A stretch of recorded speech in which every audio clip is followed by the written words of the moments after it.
Muito boa noite, mais uma vez, bem-vindos a todos, também àqueles que nos acompanham à distância. Pois bem, é um prazer estar aqui mais uma noite. Nós já nos aproximamos da linha da meta, já faltam poucos dias para terminarmos esta maratona de reuniões, mas pela graça de Deus, para mim, pelo menos, tem sido uma grande bênção e oxalá que pela graça de Deus também possam ser para vós. Como habitualmente, vamos começar com uma oração. Senhor nosso Deus, nosso Pai, mais uma vez nós te estamos muito gratos pela oportunidade e pelo privilégio que tu nos concedes de podermos estar aqui reunidos em teu nome para abrirmos a tua palavra, Senhor, e permitirmos que o teu Espírito nos ensine aquilo que tu nos desejas ensinar através dela. Que privilégio é, Senhor, nós podermos conhecer mais de ti e da tua vontade para nós através da tua palavra. Inspira-nos como tu o tens feito ao longo destes dias e, Senhor, que hoje ao falarmos deste assunto tão importante, a cerimónia oficial pela qual nós podemos nos ligar à família divina, que tu nos dês uma mente aberta e também um coração receptivo para podermos entender a tua vontade para nós. Te pedimos tudo e te agradecemos em nome do Senhor Jesus. Amém. Pois bem, queridos amigos, venham comigo abrir as vossas Bíblias no livro de Gênesis, capítulo 1. Gênesis, capítulo 1, e vamos ler os versículos 26 e 27. Gênesis, capítulo 1, e versículos 26 e 27. Lemos o seguinte: Também disse Deus, façamos o homem à nossa imagem, conforme a nossa semelhança. Tenha ele domínio sobre os peixes do mar, sobre as aves dos céus, sobre os animais domésticos, sobre toda a terra e sobre todos os répteis que rastejam pela terra. Versículo 27. Criou Deus, pois, o homem à sua imagem, à imagem de Deus o criou, homem e mulher os criou. E leiamos agora o versículo 31 que diz: Viu Deus tudo quanto fizera e eis que era o quê? Muito bom. Houve tarde e manhã o sexto dia. Pois bem, já tínhamos lido estes textos e a pergunta que eu gostaria de colocar logo no início desta palestra desta noite é a seguinte: fica absolutamente claro na vossa mente que quando Deus criou todas as coisas no início, tudo era puro, perfeito? Absolutamente claro. E nessa criação que Deus tinha feito, quem é que fazia parte dessa criação? O ser humano, que Deus criou o homem e a mulher à sua própria imagem e semelhança. Pois bem, quando a humanidade, quando Adão e Eva saíram das mãos do Criador, pois bem, eles eram totalmente perfeitos. Eram puros, eram santos. A inclinação natural de Adão e Eva era para fazerem o bem.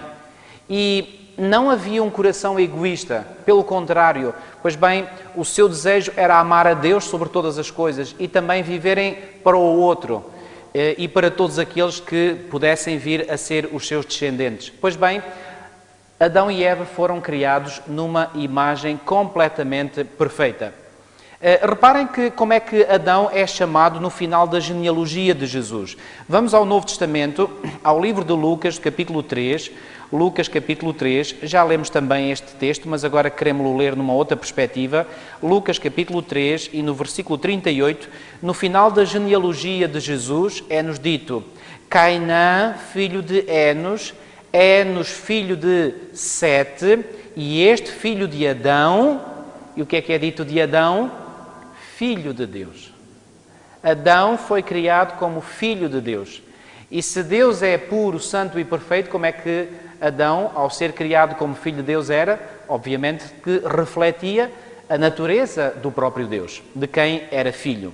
Pois bem, será que Adão e Eva conheciam o mal na sua condição pura e perfeita? É evidente que não conheciam o mal. Pois bem, nós sabemos então que Adão e Eva obedeceram à voz do tentador e vieram a transgredir a vontade de Deus. E uma coisa que eu gostaria de mostrar-vos esta noite, creio que ainda não o fiz, é algo muito interessante quando fala do descendente de Adão, nomeadamente Sete. Venham comigo ver novamente no livro de Gênesis, agora no capítulo 5, Gênesis no capítulo 5 e no versículo 3.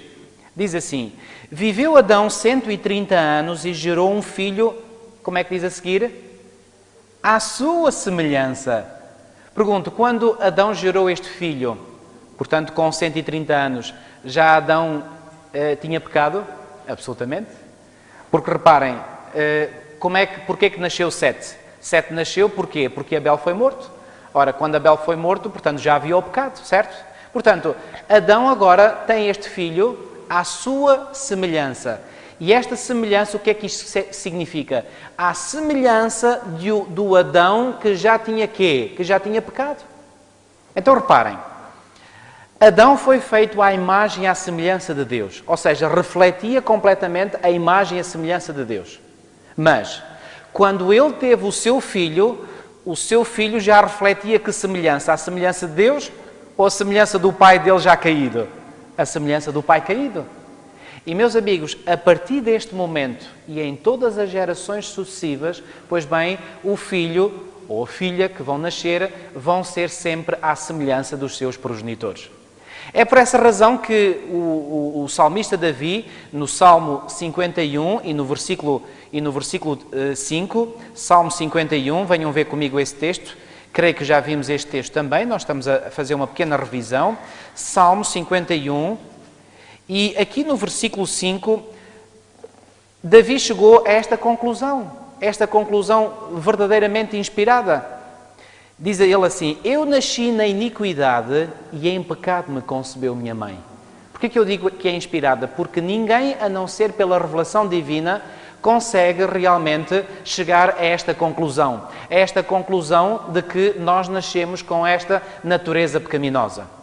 Pois bem, quando nós nascemos com esta natureza pecaminosa, qual é a tendência? Bom, a tendência é que essa natureza pecaminosa que nós herdamos dos nossos pais, e os nossos pais, por sua vez, dos seus pais, e os pais deles, por sua vez, dos seus pais, até chegarmos à origem, a Adão, pois bem, quando nós nascemos com esta natureza pecaminosa, o que é que esta natureza pecaminosa inevitavelmente vai produzir? Inevitavelmente vai produzir atos pecaminosos, palavras pecaminosas, pensamentos pecaminosos. Já aqui vos disse, e vou dizer mais uma vez, nós não temos uma natureza pecaminosa porque pecamos. Nós pecamos porque temos uma natureza pecaminosa. E esta natureza pecaminosa nós recebemos-la como? Recebemos-la de herança, como herança dos nossos pais. Venham comigo ver um texto em 1 de Pedro, no capítulo 1, primeira epístola do apóstolo Pedro, no capítulo 1, e no versículo 18... diz assim: sabendo que não foi mediante coisas corruptíveis como prata ou ouro que foste resgatados. Resgatados de quê? Resgatados do vosso fútil procedimento que vossos pais que vossos pais vos legaram. Qual é o legado que nós recebemos dos nossos pais, então, à luz da Sagrada Escritura? O legado que nós recebemos nós recebemos uma natureza quê? Uma natureza pecaminosa. E essa natureza pecaminosa, mais cedo ou mais tarde, ela vai produzir os seus frutos. E os seus frutos são sempre contra a vontade de Deus. Pois bem, de acordo com 1 de João, no capítulo 3 e no versículo 10, quantas linhagens existem? Isto é algo que nós estamos igualmente a rever. Venham comigo ver 1 de João, capítulo 3 e versículo 10. 1 de João, capítulo 3 e versículo 10. Reparem o que é que diz aqui este texto. Nisto são manifestos os filhos de Deus e os filhos do diabo. Todo aquele que não pratica justiça não procede de Deus, nem aquele que não ama a seu irmão. Quantas linhagens existem? Pois bem, nisto são manifestos os filhos de Deus e os filhos do diabo. Bom, alguma novidade em relação àquilo que nós vimos durante muitas palestras, de que existe a descendência da serpente e a descendência da mulher? Pois bem, aqui, de uma forma muito clara, em termos muito claros, o apóstolo João nos diz que há os filhos de Deus e os filhos do diabo. Bom, a minha pergunta é esta: como é que surgem estes filhos de Deus se, quando nós nascemos com a natureza pecaminosa que herdamos dos nossos pais? Pois bem, venham comigo ver, mas antes disso deixem-me só enfatizar ainda um pouco mais esta questão da nossa natureza pecaminosa. Venham, por favor, ver comigo um texto que nós encontramos na Epístola de Paulo aos Efésios, no capítulo 2, e vamos ler os versículos 1 a 3. Aliás, aqui, reparem o que é que o apóstolo diz. Ele diz assim: Ele vos deu vida, reparem bem, Ele vos deu vida, estando vós que mortos nos vossos delitos e pecados. Como é que Paulo considera que nós estamos quando nós vivemos nos nossos delitos e pecados? Mortos. Obviamente que esta palavra mortos significa mortos espiritualmente. Versículo 2.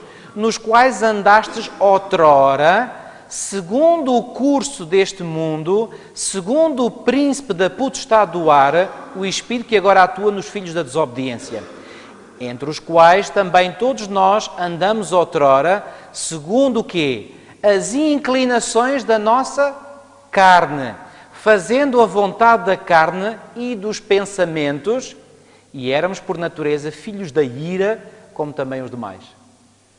Como é que nós agimos quando nós vivemos com a natureza pecaminosa? Bom, aqui diz claramente, vivemos segundo as inclinações da nossa carne, fazendo a vontade da carne e fazendo a vontade dos pensamentos.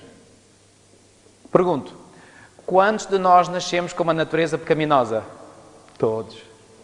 Quantos de nós, pelo facto de nascermos com essa natureza pecaminosa, acabamos por cometer atos pecaminosos? Todos. Esta é a realidade que a Bíblia apresenta. Não conhece aquele texto em Romanos capítulo 3, versículo 10? Vamos recordar. Romanos capítulo 3, penso que todos nós conhecemos, mas nunca é demais nós recordarmos. Romanos capítulo 3 e no versículo 10, repare o que é que esse texto nos diz. Paulo diz assim: como está escrito, e ele está a fazer referência a algo que já estava escrito nas escrituras hebraicas: não há justo nenhum sequer. E no versículo 23 diz: pois todos pecaram e carecem da glória de Deus. Há outra versão que diz: destituídos estão da glória de Deus. Repararam nesta expressão, destituídos estão da glória de Deus? O que é que aconteceu a Adão e Eva quando eles pecaram? Ficaram destituídos da glória de Deus. Qual era a glória de Deus que eles tinham? Era o manto de luz que eles tinham. E quando eles pecaram, ficaram destituídos da glória de Deus. A glória de Deus manifesta-se, nós já vimos esse texto no Salmo 104, como um manto de luz. Então, quando Adão e Eva pecaram, eles foram destituídos da glória de Deus. E todos os seus descendentes estão destituídos da glória de Deus porque todos pecaram. Está claro este ponto? Pois bem, vamos avançar. Vamos agora ainda em Romanos, no capítulo 8 e no versículo 7, vamos ver o que é que o apóstolo Paulo ainda nos tem a dizer sobre esta nossa tendência natural. Repare o que ele diz aqui, Romanos capítulo 8 e versículo 7. Por isso, o pendor da carne, o que é que quer dizer o pendor? O pendor é para onde nós pendemos, para onde nós tendemos, para onde nós caímos. O pendor da carne é o quê? É inimizade contra Deus, pois não está sujeita à lei, não está sujeito à lei de Deus, nem mesmo pode estar. A nossa natureza pecaminosa tende para Deus? Não tende. E aqui o apóstolo Paulo vai ainda mais longe dizendo, não tende, nem pode tender. E então reparem o que diz o versículo 8. Portanto, os que estão na carne não podem quê? Não podem agradar a Deus. Meus amigos, pelo facto de nós nascermos com uma natureza pecaminosa que herdamos dos nossos pais, ou seja, que os nossos pais nos legaram, e os pais deles legaram aos pais e assim sucessivamente, nós estamos todos condenados. Nós estamos todos, por assim dizer, no corredor da morte.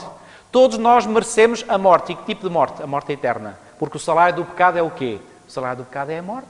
E que morte? Morte eterna. Lembram-se desse texto em Romanos 6, 23? Não estamos aqui muito longe, deixem-me ler. Romanos 6, 23, a primeira parte. Porque o salário do pecado é o quê? É a morte. Estamos todos condenados. Porquê? Porque, em algum momento, essa natureza pecaminosa com que nós nascemos nos leva a cometer atos pecaminosos. E, ao cometermos esses atos pecaminosos, como é que nós nos apresentamos perante Deus e perante a sua lei? Como quê? Como culpados. E porque o salário do pecado é a morte, nós estamos todos condenados. Bom, amigos, felizmente há boas novas. Há boas notícias. E as boas notícias é que nós podemos, se quisermos, é uma escolha que tem que ser nossa e só nossa, é uma escolha que é intransmissível. Nós não podemos transmitir esta escolha a ninguém, nem ninguém nos pode transmitir a nós. É uma escolha pessoal e intransmissível. Vais lembrar uma expressão que é usada, tem uma expressão jurídica. Portanto, esta escolha é pessoal e intransmissível. Mas através de uma escolha, nós podemos, sabem fazer o quê? Mudar de família. Nós nascemos na família de Adão. E sabem uma coisa? A boa nova é que nós podemos, se quisermos, nascer na família do segundo Adão. Quem é o segundo Adão? É Jesus Cristo. Venham comigo ver agora Romanos, no capítulo 5, estamos aqui perto, e a partir do versículo 18. Romanos, capítulo 5 e versículo 18. Diz assim: Pois assim como por uma só ofensa veio o juízo sobre todos os homens para condenação, assim também por um só ato de justiça veio a graça sobre todos os homens para a justificação que dá vida. Porque, versículo 19, como pela desobediência de um só homem, quem é este um só homem que Paulo está aqui a falar? Adão? Porque como pela desobediência de um só homem muitos se tornaram pecadores, bom, na realidade são todos, assim também por meio da obediência de um só, muitos se tornarão quê? Muitos se tornarão justos. Bom, este segundo muito já está correto. E porquê que está correto? Porque nem todos fazem a escolha certa. Então, repetindo aquilo que nós vimos até agora. Nós nascemos na família de Adão. Que Adão? O mesmo Adão do qual nasceu Sete. Portanto, Sete já foi formado à semelhança, ou nasceu à semelhança de quem? Do seu pai. E em condição estava o seu pai quando Sete nasceu? Já tinha caído em transgressão, já tinha uma natureza pecaminosa. Portanto, Sete foi gerado à semelhança de Adão. E assim todos nós sucessivamente. Portanto, no nosso primeiro nascimento, nós nascemos em qual família? Na família do primeiro Adão. E ao nascermos na família do primeiro Adão, a nossa condição é de condenados à morte. Estamos no corredor da morte. Não há salvação para nós. Porquê? Eu repito, porque nós nascemos com essa natureza pecaminosa, e essa natureza pecaminosa, reparem, nós não nascemos culpados. É importante que se diga isto. Eu creio que já vos mostrei aquele texto, mas vamos ver outra vez, estamos aqui muito perto, em Romanos, no capítulo 9. Romanos, no capítulo 9. E nos versículos 10 e 11, falando aqui do nascimento dos gêmeos, filhos de Isaac, diz assim: E não ela somente, Romanos 9, 10, e não ela somente, mas também Rebeca, ao conceber de um só, Isaac, nosso pai, e ainda não eram os gêmeos nascidos, nem tinham praticado o bem ou o mal. É óbvio. As crianças ainda não tinham nascido, ainda não tinham praticado o bem ou o mal. Pergunto, isto só se aplica aos gêmeos filhos de Isaac e de Rebeca, ou aplicam-se a todas as crianças? A todos. Ou seja, quando a criança nasce, ela ainda não fez o bem nem o mal. Portanto, ela não é culpada ainda de nada. E, portanto, não há necessidade de, conforme alguns alegam, de batizar a criança para a livrar do pecado original. Não, ela não tem culpa de nada. Mas ela vem com um problema. Embora não tenha ainda feito o bem nem o mal, portanto não é culpada de nada, ela vem com um problema. É que nasceu neste mundo com uma natureza pecaminosa. E mais cedo ou mais tarde, essa natureza vai se exprimir. Aliás, deixem-me dizer que se exprime muito cedo. Porquê? Porque não há coisa mais egoísta, bom, entre aspas, do que um bebê. Porque ele reclama tudo para ele. Quer dizer, para ele é o centro do mundo. Ele reclama todas as coisas. Vejam, por exemplo, depois as crianças nascem, ainda são pequeninas, com 1 ano, 2 anos. Já viram crianças a brincar e começam às vezes a brigar por causa de um brinquedo, porque uma quer o brinquedo, outra quer o brinquedo. O que é que isso denota? A sua condição egoísta. Quer aquilo para ela, não para o outro. Portanto, muito cedo na vida da criança se manifesta essa natureza pecaminosa. Bom, e depois à medida que vai crescendo, essa natureza vai se manifestando de diversas formas. Pois bem, e porque se manifesta em atos pecaminosos, e porque esses atos pecaminosos são uma transgressão da lei, e porque a transgressão da lei é pecado, e porque o salário do pecado é a morte, estamos todos condenados à morte. Está claro este ponto? Bom, nós precisamos desesperadamente de mudar de família. Nós precisamos de mudar da família do primeiro Adão para a família do segundo Adão. E olha o que acontece quando nós mudamos para a família do segundo Adão. Venham ver comigo Romanos capítulo 8 e no versículo 1. Romanos capítulo 8 e versículo 1. Diz assim: agora, pois, já nenhuma condenação há para os que estão em quem? Para os que estão em Cristo Jesus. Uau! Nós antes estávamos sob a condenação. E essa condenação levava-nos à morte. E agora, quando nós aceitamos Jesus Cristo, quando nós nascemos na família do segundo Adão, pois bem, toda a condenação é removida. Mas não só. E nós iremos ver isto bem esta noite. Pois bem, deixem-me ainda mostrar-vos aquilo que a Bíblia tem a dizer sobre como a nossa natureza pecaminosa se manifesta. Venham comigo a Gálatas capítulo 5. Gálatas capítulo 5. Gálatas capítulo 5. E vamos ver aqui o que é que o apóstolo Paulo, a lista de pecados que se manifestam pelo facto de termos uma natureza pecaminosa. Gálatas capítulo 5, a partir do versículo 19, diz assim: ora, as obras da carne são conhecidas e são prostituição, impureza, ou seja, estas obras da carne, ou seja, é os frutos da carne, ou seja, aquilo que a nossa natureza carnal, pecaminosa, produz naturalmente. Prostituição, impureza, lascívia. Nós podemos não ter um fruto, mas temos seguramente outro fruto. Mas um destes temos. Prostituição, impureza, lascívia, idolatria, feitiçarias, inimizades, porfias, ciúmes, iras, discórdias, dissensões, fações, invejas, bebedices, glutonarias e coisas semelhantes a estas. Ou seja, quando Paulo aqui diz coisas semelhantes a estas, ele não acabou a lista. A lista ainda podia continuar. E se ele tivesse que continuar a lista, pois bem, esta epístola não tinha só 5 capítulos. Ou melhor, 6. Teria muitos mais. Pois bem, e coisas semelhantes a estas. E agora repare o que é que ele diz.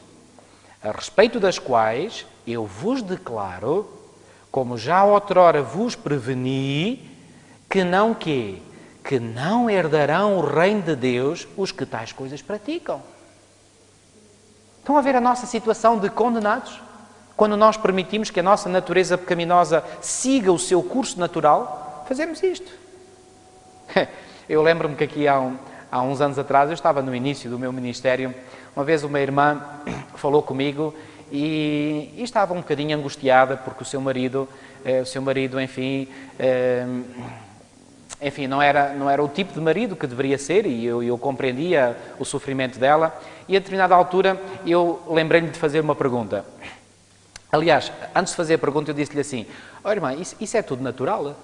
E ela disse: natural, pastor? Eu já sabia que o marido era descrente, mas fiz-lhe a pergunta: então, mas diga-me uma coisa, irmã, mas o seu marido é crente ou descrente? Crente? Ele quer saber alguma coisa de Deus, ele é um descrente de primeira. Então, e você não acha natural que um descrente haja dessa forma como você acabou de descrever?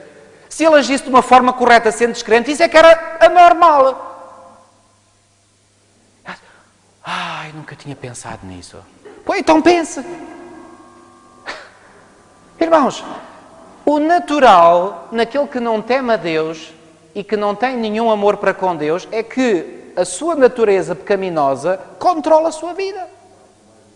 E ao controlar a sua vida, o que é que vai acontecer? Estas obras da carne vão naturalmente quê? Vão naturalmente manifestar-se na vida da pessoa. Está isto claro? A Bíblia nos diz que enganoso é o coração e que desesperadamente corrupto. Então nós queremos que de uma fonte corrupta saiam coisas boas? Isto não tem lógica nenhuma. Bom, como é que nós nascemos então numa nova família? Pois bem, já vimos que nós precisamos de aceitar entrar na família do segundo Adão. Agora, o ponto importante que nós queremos agora aqui enfatizar esta noite é este. Qual é, se há, a cerimónia oficial pela qual nós somos adotados na família do segundo Adão? Sabem que, imaginem que vocês veem, por exemplo, uma criança, mesmo que fosse abandonada, vou usar mesmo um exemplo extremo. E vocês olham para aquela criança e acham que aquela criança é muito bonita, muito querida, e vocês querem adotá-la. Vocês simplesmente pegam nessa criança e a levam para casa, sem mais nem menos? É evidente que não. O que é que tem que ser feito? O que tem que ser feito é o quê? Pois bem, se vocês querem adotar uma criança, não importa onde vocês a tenham encontrado, vocês têm que passar por um processo legal de adoção.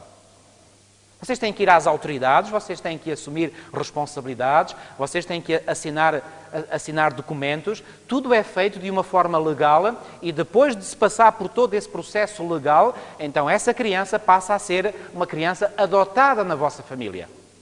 Bom, com Deus é a mesma coisa, amigos.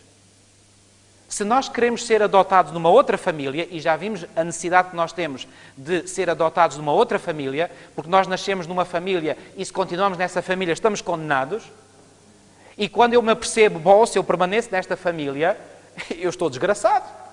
Então eu tenho que fugir desta família e tenho que ir para outra família.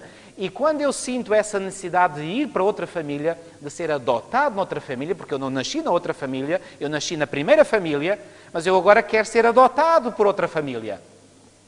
Então, para eu ser adotado noutra família, eu tenho que passar por uma cerimónia, escutem bem, oficial de adoção.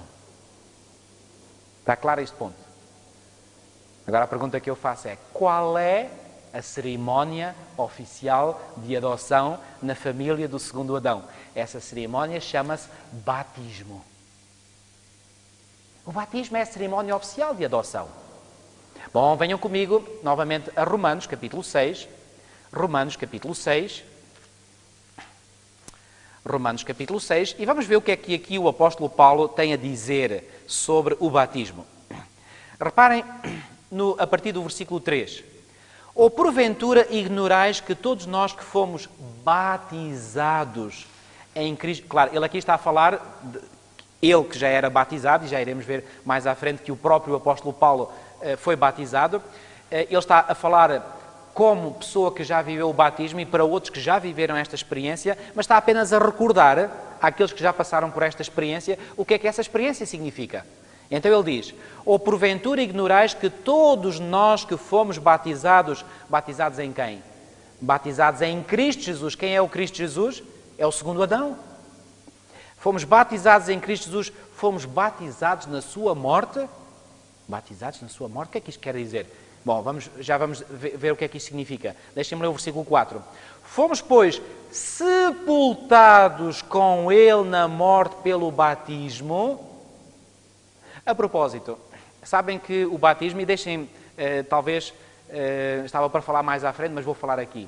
Sabem que estou a falar da forma, a forma pela qual somos batizados, de acordo com o ensino da Bíblia, não é aquela forma que é usada por algumas igrejas que deixam cair umas gotas de água em cima da cabeça, ou que fazem uma infusão de água, etc. Não. Essa não é a forma do batismo bíblico. Qual é a forma do batismo bíblico? Sabem que a palavra batismo vem de uma palavra grega, baptizo, que significa mergulhar, submergir. E reparem, se o batismo é mergulhar, submergir, reparem o que diz aqui o apóstolo Paulo, diz que fomos sepultados com ele na morte pelo batismo. Então o que é que significa? Que nós somos quê? Somos mergulhados, submergidos aonde? Em água.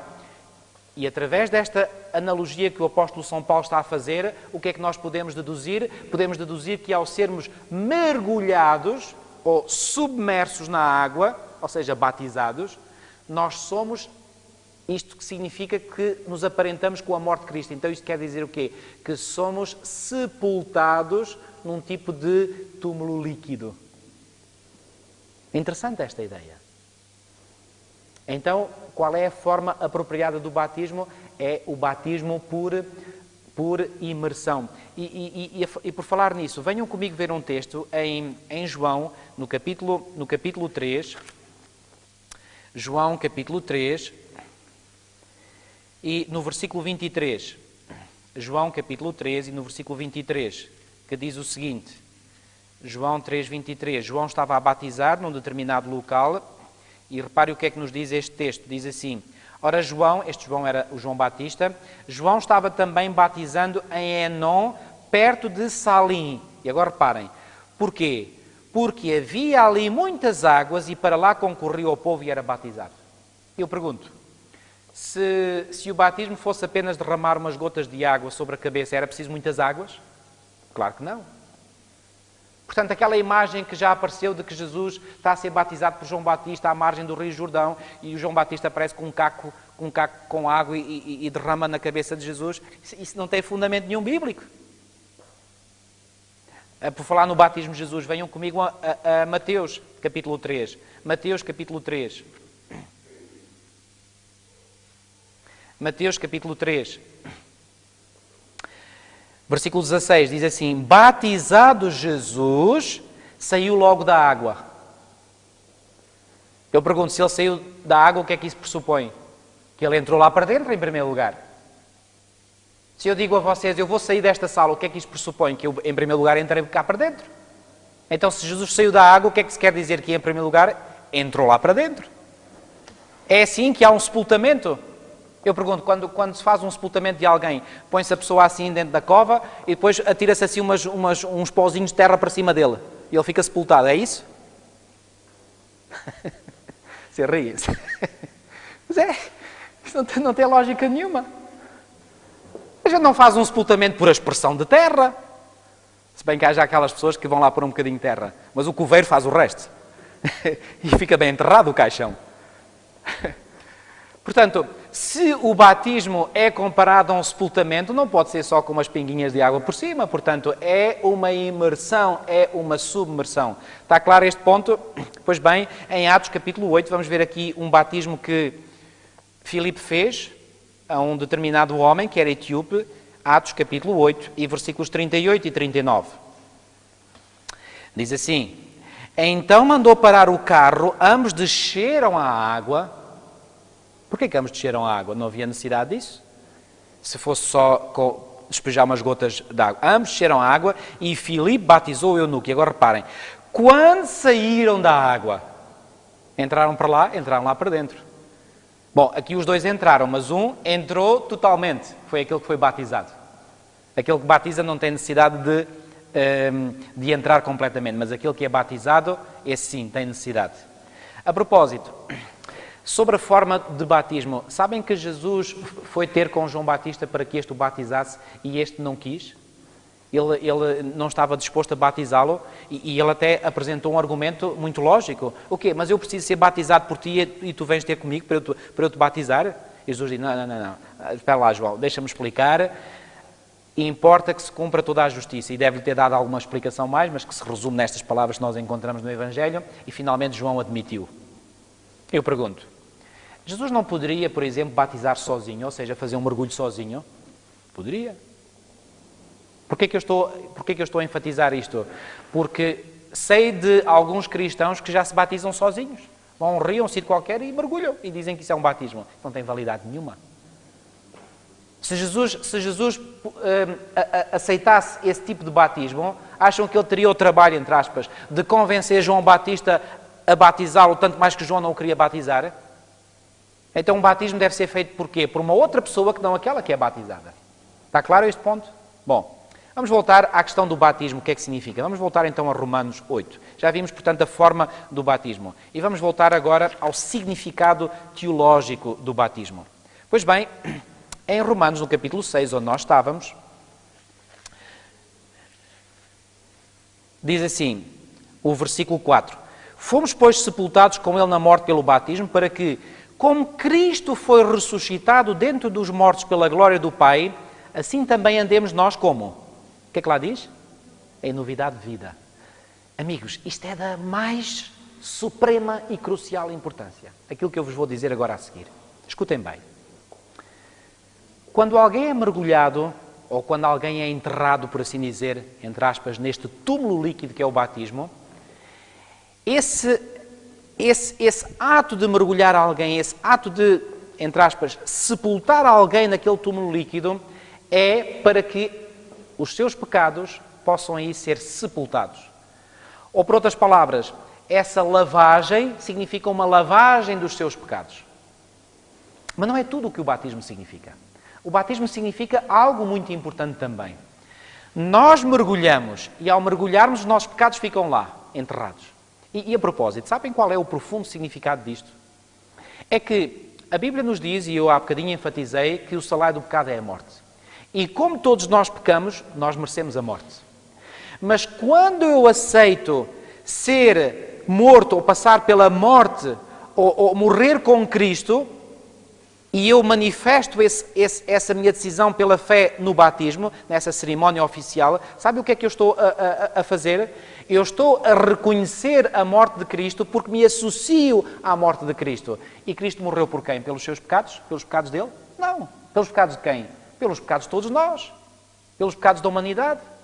Então agora reparem, quando eu aceito pela fé essa cerimónia, pela fé, ou melhor, quando eu aceito passar pela cerimónia, pela fé, eu estou a aceitar a morte de Cristo como sendo válida para mim. Então, em vez de ser eu a morrer a morte, pois bem, Cristo morreu por mim. Mas, ao entrar no batismo, eu estou-me a associar à morte de Cristo. E é como se o Pai dissesse, ok, tu deverias morrer pelos teus pecados, mas como há alguém que morreu no teu lugar, e como eu só castigo os pecados uma vez, não duas, tu não precisas de morrer. Porque te associaste à morte de Cristo. Ou seja, os meus pecados ficam ali, naquele túmulo líquido. Mas agora, repararam o que é que o apóstolo Paulo diz? Para que nós depois ressuscitemos. Assim como Jesus morreu, é verdade, mas depois ressuscitou, então o batismo significa o quê? Significa a morte, mas nós não ficamos lá dentro. Porque vimos há bocadinho, quer com Jesus, quer com o eunuco, que saíram. Aliás, Jesus até diz, não sei se repararam, saiu logo da água. Ou seja, não foi muito tempo. Então, ao sairmos da água, o que é que isso significa? Que ressuscitamos para quê? Para uma nova vida, para que andemos em novidade de vida. E a propósito, eu quero que vocês venham ler comigo aquela conversa que Jesus teve com Nicodemos em João, no capítulo 3, João capítulo 3, muito conhecido este diálogo que Jesus teve com Nicodemos. Eu quero chamar a vossa atenção para o seguinte aspecto que Jesus disse. Em João, no capítulo 3... João capítulo 13, e nos versículos 5 e 6 lemos o seguinte. Respondeu Jesus, em verdade te digo, quem não nascer da água, e mais de quê? É só da água? E do Espírito, não pode entrar no reino de Deus. O que é nascido da carne é carne, e o que é nascido do Espírito é Espírito. O que é necessário para entrarmos no reino de Deus, segundo Jesus? Nascer quê? Da água e do Espírito. Sabem uma coisa? Sabem como é que nós recebemos essa novidade de vida de que o apóstolo Paulo fala? Nós recebemos essa novidade de vida através do Espírito Santo que nós recebemos no momento do batismo. Mas vocês dirão, então, mas quer dizer que antes do batismo nós não tínhamos o Espírito Santo e depois do batismo vamos ter o Espírito Santo? Não, não quer dizer isso. Reparem, o batismo de Jesus é um exemplo para nós. Jesus não se batizou porque ele precisava ser batizado, porque ele não tinha pecados. E o apóstolo Pedro, no dia de Pentecostes, em Jerusalém, ele disse, arrependei-vos e sede batizados para serem cancelados os vossos pecados. Portanto, a forma legal pela qual os nossos pecados são cancelados é passando pela experiência do batismo. Jesus não tinha pecados para serem perdoados. Porquê que ele então foi batizado? Para nos dar o exemplo. E escutem, o exemplo de Jesus não é apenas na forma, também é, claro. Ou seja, pela forma como Jesus foi batizado, isso nos ensina a nós a forma como nós devemos ser batizados. Mas ensina muito mais. Reparem, quando Jesus foi batizado, o que é que diz que veio sobre ele? Ora, venham lá comigo ver. Mateus, capítulo... Depois vamos voltar aqui a João. Em Mateus, no capítulo 13, há bocadinho só lemos o versículo 16. Vamos ler agora o versículo 17. Mateus... lemos a primeira parte do versículo 16. Vamos ler agora a segunda parte. Diz assim, batizado Jesus saiu logo da água e eis que se lhe abriram os céus e viu o Espírito de Deus descendo como pomba, vindo sobre quem? Sobre ele. Eu pergunto, então mas o Espírito Santo veio sobre Jesus no momento do batismo, isso quer dizer que o Espírito Santo não estava com Jesus antes? Certamente que sim. Então o que é que isto significa? Significa que o Espírito Santo veio em maior poder, em maior medida sobre Jesus. E porque o batismo de Jesus é um exemplo para nós, sabe o que é que isto significa? Significa que quando nós passamos pelo batismo, recebemos uma maior medida do Espírito. Nascemos do Espírito. E nascemos do Espírito para quê? Para levar precisamente a essa novidade de vida. Bom, eu pergunto, o que é novidade de vida? O que acham que quer dizer novidade de vida? Que é uma vida quê? Venham comigo ver um outro texto, 2 de Coríntios. 2 de Coríntios, capítulo 5. 2 de Coríntios, capítulo 5. E versículo 17. Diz assim: e assim, se alguém está em Cristo, é o quê? É uma nova criatura. Eu pergunto, pode uma nova criatura que anda em novidade de vida levar o mesmo estilo de vida que levava antes? Acham que isso faz algum sentido? Se nós ressuscitamos na semelhança da morte e da ressurreição, se nós morremos e ressuscitamos na semelhança da morte e da ressurreição de Jesus, e se o apóstolo Paulo diz que essa ressurreição é para uma novidade de vida, então significa que a nossa vida a partir do batismo vai ser diferente daquela que era até ali? Absolutamente. Agora eu pergunto, então mas nós não continuamos com a natureza pecaminosa com que nascemos? Continuamos? Porque a Bíblia diz que essa natureza pecaminosa só há de ser transformada num abrir e fechar de olhos quando? Quando Jesus vier pela segunda vez. Então aquilo que é mortal será revestido de imortalidade e aquilo que é corruptível se revestirá de quê? Da incorruptibilidade. Então agora há aqui algo complicado. Então se Paulo nos diz que nós ressuscitamos pelo batismo para andarmos em novidade de vida, e se ao iniciarmos uma nova vida após o batismo ainda temos a nossa natureza pecaminosa, a pergunta é, então essa natureza pecaminosa não nos vai levar novamente a pecar? Bom, há muitos que dizem que sim. Bom, e de certo modo é verdade, mas sabem uma coisa? Essa novidade de vida é possível porque o Espírito de Deus vem sobre nós, sobre aqueles que se batizaram, e dá-lhes o poder para levarem uma novidade de vida. Então há duas coisas muito importantes que acontecem no batismo. Os nossos pecados são perdoados, ou seja, nós somos libertados da culpa do pecado, mas também somos libertados do poder do pecado. Nós somos libertados da culpa do pecado pelo perdão, pela lavagem dos nossos pecados passados, mas agora Cristo nos dá o poder, através do seu Espírito, para nós levarmos uma novidade de vida. Bom, eu posso imaginar alguns de vocês a pensar, pastor, mas isso é muito teórico. Eu já fui batizado aqui há uns anos atrás, eu cometi pecados depois do batismo. E eu acredito, porque eu também. Então como é que conciliamos as duas coisas? Sabem uma coisa, amigos? Nós fomos, no momento do nosso batismo, capacitados pelo Espírito Santo para levarmos uma novidade de vida. Mas sabem porque é que aconteceu depois do nosso batismo nós cairmos em pecado? Porque nós não andamos no Espírito dia após dia, dia após dia. Porque se o tivéssemos feito, não teríamos caído em pecado. É possível nós levarmos uma vida vitoriosa em Cristo? Venham ver comigo o que é que o apóstolo São Paulo diz. Filipenses capítulo 4 e versículo 13. Tudo posso, menos viver uma vida sem pecado naquele que me fortalece. É isso que o texto diz? O que é que o texto diz? Eu realmente estou a precisar de óculos. Não, mas diz aqui a minha Bíblia também. Tudo posso naquele que me fortalece. Esse tudo inclui o quê?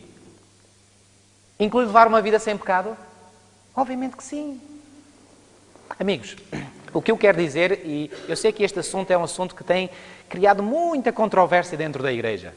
Há uns que dizem que é possível, outros dizem que não é possível, e então uns dizem, mas não vês, mas a realidade é esta, e outros dizem, não, mas pelo poder de Deus é possível. Bom, eu vou atrever-me a dizer, as duas partes, de certo modo, têm razão. Porque a realidade é que depois do batismo, muitos de nós pecamos, ou talvez para não dizer mesmo todos. Mas aquilo que eu quero enfatizar é o seguinte: há poder em Cristo e no seu Espírito para nós levarmos uma vida vitoriosa. E se nós não a levamos, a culpa não é do Senhor, a culpa é nossa. Porque não nos apropriamos desse poder que está à nossa disposição. Ficou claro este ponto? Reparem, quando Jesus, por exemplo, perdoou à mulher adúltera, o que é que lhe disse? Perdoados, nem eu também te condeno. Vai e quê? Não peques mais. Então aquela mulher estava habituada a pecar até ali e assim de um momento para o outro, assim, com um clique, ela pode começar a viver uma vida em que não peca mais? Como é que isso é possível? É possível. Mas é possível como? É possível através do poder do Espírito Santo. O apóstolo Paulo foi bem claro, tudo posso naquele que me fortalece. E Jesus disse, as coisas impossíveis ao homem são quê? São possíveis para Deus. Se eu estou a dizer que não é possível viver uma vida sem pecado, o que é que eu estou fazendo? Eu estou a diminuir o poder de Deus. Eu estou a dizer que Deus não tem poder. Reparem, eu não estou a pôr a tónica sobre nós, eu estou a pôr sobre Deus. Não somos nós que vencemos o pecado, é Deus em nós. Está claro este ponto? Se nós olharmos para nós próprios, é totalmente impossível, em toda e qualquer situação. Mas quando eu me entrego ao Senhor e permito que o seu Espírito venha sobre mim, pois bem, Deus habilita-me, pelo poder do Espírito que me concede, a levar uma vida vitoriosa. E se eu digo que isso não é possível, eu estou a diminuir o poder de Deus. Eu estou a limitar o poder de Deus. E Deus não tem poder para vencer o pecado? Uau! Então em que Deus é que nós acreditamos? Amigos, se nós, depois do batismo, não pudéssemos levar uma novidade de vida, de que é que servia o batismo? Quer dizer, o batismo servia apenas para perdoar os meus pecados. Depois eu ficava contente porque os meus pecados tinham sido perdoados e realmente é um alívio enorme. E quem já passou por essa experiência sabe muito bem do que é que eu estou a dizer. É um alívio enorme. Então eu ficava aliviado, os meus pecados ser perdoados, logo a seguir eu ia pecar. Depois ia pecar outra vez. Depois ia pecar outra vez. Como é que eu ficava? Na mesma condição que estava antes. Tinha que me batizar a todos os dias. Ou toda a hora. Não. Nós nascemos da água para nos lavar. Essa água, o que é que faz? Liberta-nos da culpa do pecado, mas também o batismo, através do derramamento do Espírito Santo, tal como aconteceu no batismo de Jesus e que acontece no do crente, nós somos habilitados pelo seu Espírito a levar uma novidade de vida. Ou seja, nós recebemos o poder do Espírito Santo para sermos vencedores. E eu pergunto, a Bíblia fala de vencedores? Olha, por exemplo, dois capítulos que eu gosto muito porque retraçam, não são os únicos, mas que retraçam a história da Igreja ao longo dos séculos. Venham ver comigo Apocalipse capítulo 2 e 3. Apocalipse capítulo 2 e 3. Sabem que, não quero entrar em detalhes proféticos agora, mas estas cartas às 7 igrejas, como são conhecidas, são cartas que foram enviadas a 7 igrejas literais que havia no tempo de João, portanto na Ásia Menor, que é atualmente, portanto a Ásia Menor é atualmente o país da Turquia, mas estas cartas também têm um significado profético. Têm um significado histórico, mas também um significado profético. E estas 7 cartas representam ou simbolizam 7 períodos da Igreja Cristã ao longo dos séculos. Desde o tempo de João, ou desde a primeira vinda de Cristo até à segunda vinda de Cristo. Eu quero que venham ver comigo se ao longo de todos estes séculos houve vencedores. Apocalipse capítulo 2, versículo 7. Quem tem ouvidos, ouça o que o Espírito diz às igrejas. Ao vencedor, dá-lhe que se alimente da árvore da vida. Acham que isto significa que houve vencedores no tempo de Éfeso, da igreja de Éfeso? Absolutamente. Venham ver comigo no tempo de Esmirna, versículo 11. Quem tem ouvidos, ouça o que o Espírito diz às igrejas. O vencedor de nenhum modo sofrerá dano da segunda morte. Houve vencedores no período de Esmirna? Absolutamente. Em Pérgamo, versículo 17. Quem tem ouvidos, ouça o que o Espírito diz às igrejas. Ao vencedor, dar-lhe-ei do maná escondido, bem como lhe darei uma pedrinha branca, e sobre essa pedrinha escrito um novo nome. Houve vencedores no tempo de Pérgamo? Absolutamente. Tiatira, no tempo mais negro da história da igreja, quando a igreja oficial tinha caído em total apostasia. Houve vencedores nesse período? Venham ver comigo, no versículo 29. Aliás, não é no versículo 29, é no versículo 26. Ao vencedor que guardar até ao fim as minhas obras, eu lhe darei autoridade sobre as nações. Houve vencedor neste período de Tiatira? Absolutamente. Venham ver comigo Sardes, capítulo 3. E no versículo 5 diz assim: o vencedor será assim vestido de vestiduras brancas, e de modo nenhum apagarei o seu nome do livro da vida. Pelo contrário, confessarei o seu nome diante do meu Pai e diante dos seus anjos. Houve vencedores no período de Sardes? Houve. Houve vencedores no período de Filadélfia? Pois bem, versículo 12 do capítulo 3. Ao vencedor Falo-ei coluna no santuário do meu Deus, e daí jamais sairá. Gravarei também sobre ele o nome do meu Deus, o nome da cidade do meu Deus, a nova Jerusalém que desce do céu. E finalmente, haverá vencedores no tempo de Laodiceia? Aquela Laodiceia que quase não tem qualidade nenhuma, que é morna, que não vê a sua própria condição. Pois bem, alguns dizem que não há saída para Laodiceia. Bom, apesar desta mensagem ser dura, sabem, ela vai ter o seu efeito. E vai ter o seu efeito fazendo as pessoas acordar e reconhecendo a sua grande necessidade do Salvador e entregando-se ao Salvador. Agora reparem no versículo 21, o que é que diz? Capítulo 3, versículo 21. Ao quê? Ao vencedor, dar-lhe-ei sentar-se comigo no meu trono, assim como também eu venci e me sentei com meu Pai no seu trono. Reparem, aqui para os Laodiceia não apenas é dito que haverá vencedores, mas que será vencedor como eu também venci. Pergunto, Cristo venceu o pecado? E aqueles que vivem no período de Laodiceia podem ser vencedores como Cristo foi? Absolutamente. Amigos, se dissermos o contrário, estamos a negar o que a palavra de Deus diz. Tão importante que nós compreendamos este assunto. Recapitulando. Como é que todos nós nascemos? Nascemos numa condição condenada. Todos nós estamos condenados, todos nós estamos no corredor da morte, aguardando a sentença final. Isto porquê? Porque nascemos na família do primeiro Adão. E ao nascermos na família do primeiro Adão, nós nascemos com uma natureza pecaminosa. E essa natureza pecaminosa vai se manifestar em atos pecaminosos, em palavras pecaminosas, em pensamentos pecaminosos. Nós seguimos, conforme vimos no apóstolo São Paulo, as inclinações da nossa carne e dos nossos pensamentos. É assim que nós somos. Estamos todos condenados. Porque ao cometermos pecados, nós estamos condenados à morte, porque o salário do pecado é a morte. Agora, há uma necessidade absoluta de nós mudarmos de família. E nós mudamos de família como?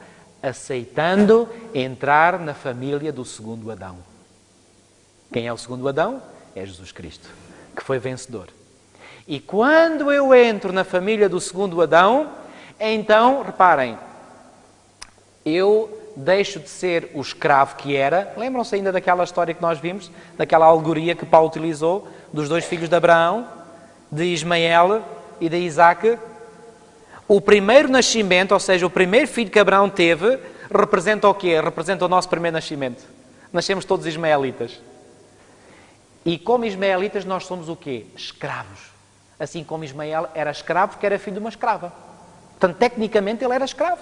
E se era escravo, ele podia herdar alguma coisa que era do seu pai de Abraão? Nada, zero. Como escravos que nós nascemos, o que é que nós podemos herdar do nosso pai? Das promessas, das bênçãos, da herança, podemos herdar alguma coisa? Nada, zero. Mas quando nós passamos pelo segundo nascimento, representado pelo nascimento de Isaac, quando nós vivemos o segundo nascimento, então aí passamos de quê? Passamos de escravos a quê? A filhos. E os filhos herdam? Herdam. Herdam o quê? Tudo o que o pai tem. Qual pai? O Pai do céu. Então o Pai do céu o que é que nos dá como herança? Dá-nos vida, dá-nos bênçãos, dá-nos terra para vivermos para sempre. Isto não é maravilhoso? Não são isto boas novas? Não é isto o Evangelho? Aliás, a palavra Evangelho significa isso mesmo, boa nova. Não é isto uma boa nova? Bom, se isto não é boa nova, não sei o que é que boas novas são para vós. E agora repetindo ou resumindo o que vimos e concluindo, como é que nós podemos então, qual é a cerimónia oficial pela qual nós mudamos de família? Passamos da família do primeiro Adão à família do segundo Adão. Essa cerimónia oficial é o batismo. E pela cerimónia do batismo, nós mostramos pela fé que queremos morrer com Cristo. Não é morrer no lugar de Cristo. Não, a morte de Cristo não pode ser comparada por ninguém. Nós morremos com Cristo. Ou seja, nós nos associamos simbolicamente à sua morte. E ao nos associarmos simbolicamente à morte de Jesus, pois bem, os meus pecados passam para Ele e Ele morreu já no meu lugar. E eu não tenho que morrer pelos meus pecados. Porque os pecados portanto, só recebem o castigo uma vez, não duas. E então eu associo-me pela fé à sua morte e associo-me também pela fé à sua ressurreição. A morte para a vida anterior, que fica sepultada, e agora eu ressuscito para quê? Para novidade de vida. Nasço da água, que me do passado, do meu passado, e nasço do Espírito, que me capacita, que me dá poder para eu ser um vitorioso. Amigos, eu quero terminar dizendo isto. Esta nossa caminhada em novidade de vida é isso mesmo, uma caminhada. E se alguém já passou por essa cerimónia e entretanto caiu, não desanima. Porque apesar de nós, alguns dirão, ó pastor, mas eu depois do batismo, eu já me batizei há tantos anos, eu nunca refleti ao longo da minha vida totalmente a imagem de Cristo. Amigos, isso pode ser verdade, não contesto. Mas deixem-me dizer-vos uma coisa, apesar das vossas falhas, o Senhor continua a reconhecer-vos como filhos de Deus. Porque quando nós nascemos no batismo, nós passamos de escravos a filhos. Eu pergunto, quando o filho pródigo, daquela parábola que Jesus contou, ele saiu de casa e andou lá por fora, ele deixou de ser filho? Ele passou de filho a escravo? Ou não? Bom, ele quando chegou, ele reconhecia que não merecia mais ser chamado quê? Ser chamado filho. E o pai aceitou-o como escravo, como servo. Aceitou-o como quê? Como aquilo como ele nunca deixou de ser, filho. Amigos, talvez a vossa experiência possa ser a experiência do filho pródigo. Talvez vocês possam ter ido para longe do lar, se ter afastado de casa. Mas saibam uma coisa, não deixaram, se calhar por isso, de ser filhos. E o Senhor quer que vocês voltem ao lar. E se voltarem ao lar, como é que Ele vai receber? De braços abertos? Até vai correr ao vosso encontro? Amém. Não são isto boas novas, maravilhosas? Amigos, quão maravilhoso e quão poderoso é o Evangelho. Amém. O Evangelho que nos dá esta garantia de nós podermos passar de uma família na qual estamos condenados à morte a uma família na qual estamos condenados, entre aspas, à vida e vida eterna. Oh, que maravilha! Não querem aceitar o Senhor como o vosso Salvador e Senhor? Através, precisamente, desse passo de fé do batismo, que é a cerimónia oficial, repito, de adoção? E aqueles que já passaram não querem, talvez se foi o caso de se terem desviado, de terem andado longe, não querem voltar ao lar? Pois bem, amigos, enquanto é a oportunidade, aproveitem essa oportunidade. Voltem ao lar. Ou então entreguem-se ao Senhor pelo batismo. E o Senhor dará uma grande herança para cada um de nós. Amém. Que Deus seja louvado por isso. Amém. Vamos orar. Senhor nosso Deus, nosso Pai, muito obrigado, Senhor, porque de uma forma tão clara Tu nos revelaste através da Tua palavra este grande milagre que Tu queres fazer e na vida de muitos de nós já estás a fazer há muito tempo, que é o milagre da conversão. Ó bom Pai, muito obrigado porque, embora imerecedores de qualquer bênção, imerecedores de qualquer herança, mesmo assim, Senhor, Tu nos queres dar essa herança, Tu nos queres dar esse prémio maravilhoso que é a vida eterna, se tão somente nós Te aceitarmos como nosso Salvador. Ó Senhor, quão maravilhoso é nós podermos passar da nossa primeira família a uma segunda família através de uma cerimónia de adoção. Ó bom Pai, se está aqui alguém, ou se aqueles que nos estão vendo longe ainda não passaram por essa experiência, que antes que seja tarde demais, possam no seu coração aceitar passar por essa cerimónia oficial de adoção. Possam assim querer entregar-se a Ti e poder ser reconhecidos como família, como sendo filhos dessa família celestial, da qual Jesus Cristo é o nosso irmão mais velho.